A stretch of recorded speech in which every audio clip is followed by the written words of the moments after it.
10 long months, we'd waited for real football to return. Not that Tom Savage-led muck that was trotted out there after Deshaun Watson tore his right ACL, but the competitive, scintillating, high-octane offense that gripped us for those 6 Watson starts.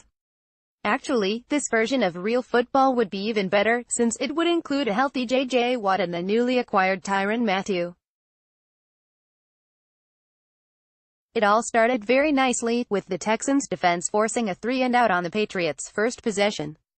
Then came the Texans' first play from scrimmage, a Watson fumble and turnover, and it wasn't all downhill from there, but it was a subsequent 58 minutes or so in which the Texans were largely paddling upstream, eventually losing to the Patriots by a final score of 27-20. In some ways, it was eerily similar to the 2015 season opener, a home game against the Kansas City Chiefs. That game saw the Texans' first play from scrimmage wind up as a turnover, Brian Hoyer interception, then saw the Chiefs build a 27-6 lead, Pats built a 24-6 lead, and in the end, the final score was wildly deceiving, an identical 27-20 final, as the opposition largely held the Texans at double-digit bay for most of the afternoon. After losses, Bill O'Brien typically will tell us that there's a lot to clean up and it starts with him. He needs to coach better, he will say. Well, this time, as has been the case many times, he is absolutely right. Bill O'Brien isn't solely losing games for the Texans, but he sure is getting in the way of winning regularly. More on this below, as we assess winners and losers from yesterday's game. WINNERS 4. Texans special teams. It was a strange game, in so much as for most of the first 3 quarters, the parts of the team we expected to carry the Texans, Deshaun Watson, the pass rush, were awful, and parts of the team we expected to struggle, the secondary, special teams, were holding up their end of the bargain. The first game of special teams under position coach Brad Seeley was very encouraging if you're a Texans fan. Coverage units were solid and penalty-free, and Tyler Ervin was productive and, at times, explosive returning kicks and punts. Ka'imi Fairbairn made both of his field goals. The only negative was Trevor Daniel was inconsistent in his first game after replacing Shane Lechler. Of all the positive developments from this game, and there weren't many, special teams play is one that I hope has legs. 3. Rob Gronkowski. Truth be told, the Texans have never really had a good answer for Rob Gronkowski. Gronk has faced the Texans 5 times in the regular season. One of those was the 27-0 loss in which he was a decoy for a few plays as he came back from injury, but in the other 4 games where he was at full strength, including yesterday, he's averaged 6.3 catches, 106.5 yards, and a touchdown per game. What was disappointing about yesterday's game is that Gronk was largely the only heavy weapon that the Texans had to deal with, and he was beating double teams and causing all sorts of havoc.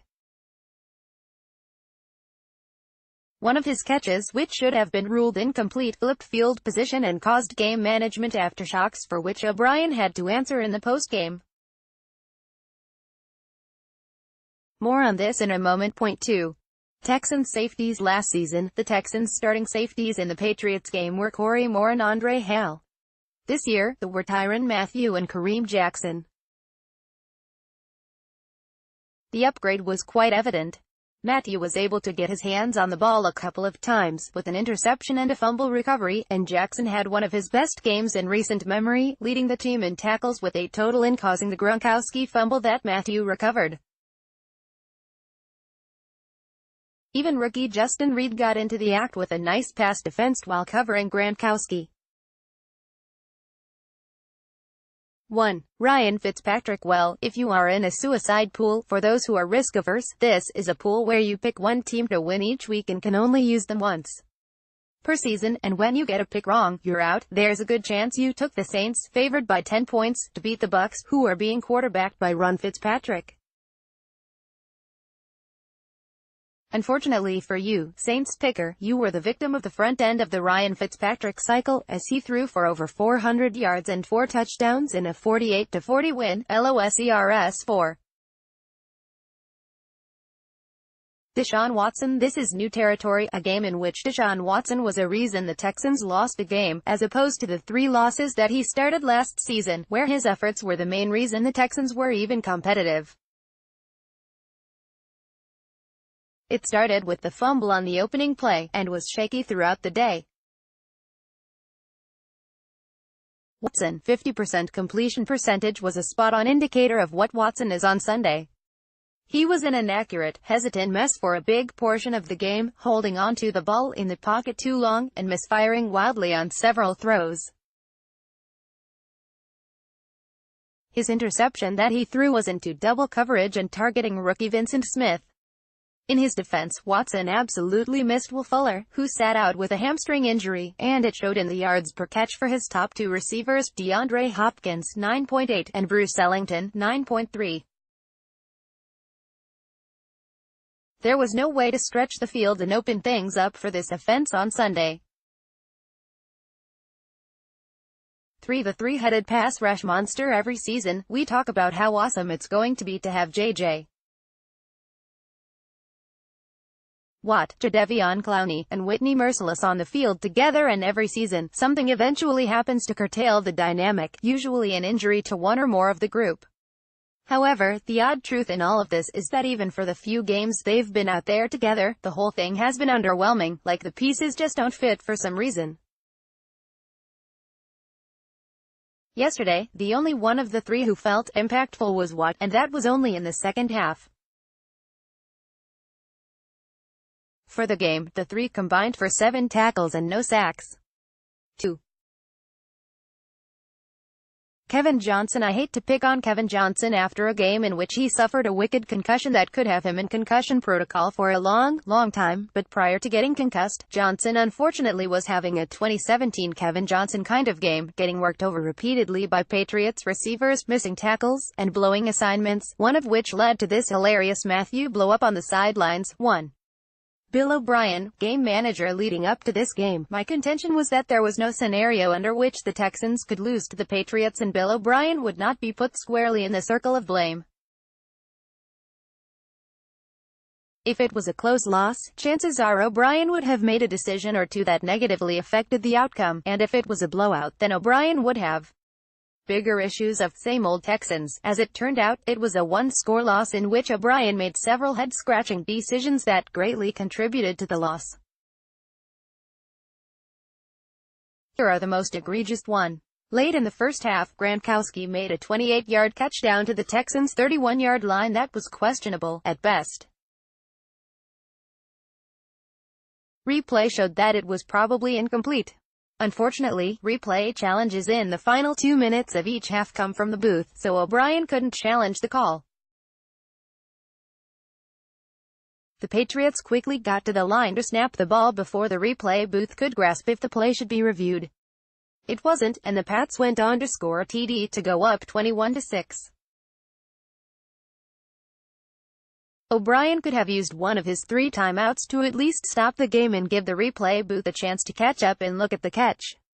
He didn't, although he should have, and after the game O'Brien was indignant about his responsibility in that situation, putting the onus on the replay officials to do their job, ignoring that he had a way to help them do their job that would have cost him nothing. Instead, this sequence wound up costing the Texans a touchdown. 2. Down 21-6 with 9:32 left in the third quarter and facing 4th and 5 at the Patriots' 17, O'Brien decided to go for it on 4th down, and skip kicking an easy field goal. Watson sailed a pass intended for Ryan Griffin, a recurring theme throwing to Griffin throughout the afternoon, as Griffin was catchless on 5 targets. 3 down 27-13 with 4:32 remaining and facing 4th and 9 at the Texans' 36-yard line, O'Brien inexplicably opted to punt the football back to the Patriots. I'm not exactly certain what O'Brien saw as the path to victory by giving Brady the ball up 14 with 4 minutes left, but whatever that path was had to have a significantly lower percentage chance of happening than converting a 4th and 9.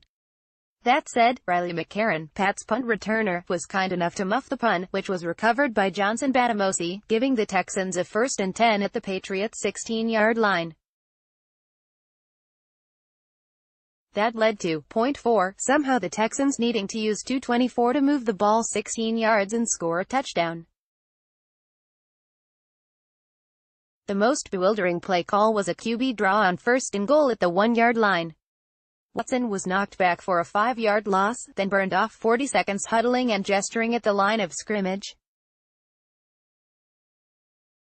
Those 40 seconds would have come in handy on the team's final drive. Oh well, on to the Titans next Sunday, a team that is more in the Texans' weight class. Maybe O'Brien will be better off in the teacher role of teacher versus pupil, because God knows that the pupil role has not been working for some time now. Listen to Sean Pendergast on Sports Radio 610 from 2 to 6 p.m. weekdays. Also, follow him on Twitter at http://twitter.com/StPendergast and like him on Facebook at https://www.facebook.com/StPendergast.